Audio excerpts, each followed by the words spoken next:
ಎಲ್ಲರಿಗೂ ನಮಸ್ಕಾರಗಳು. ನನ್ನ ಹೆಸರು RS ಯಾದವಾಡ್. ನಾನು 6ನೇ ತರಗತಿಯಲ್ಲಿ ಓದುತ್ತಿದ್ದೇನೆ. ಇವತ್ತು ವೇದಗಣಿತದಲ್ಲಿ ಯಾವುದೇ ಎರಡಂಕಿಯ ಸಂಖ್ಯೆಗಳನ್ನು ವರ್ಗ ಮಾಡುವುದು. ಉದಾಹರಣೆಗೆ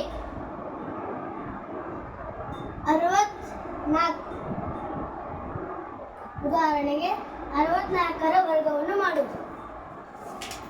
ಬಿಡಿ ಸ್ಥಾನದ ಅಂಕಿಯನ್ನು ವರ್ಗವಾಗಿ ಪರಿವರ್ತಿಸುತ್ತದೆ.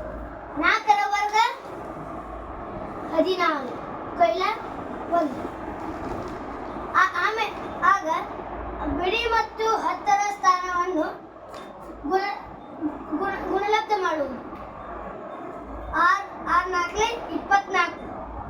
24, 24ಅನ್ನು 2ರಷ್ಟು ಮಾಡಿದಾಗ 48, ಕೈಲ 1 49, 4 ಕೈಲ. 6ರ ವರ್ಗ 36,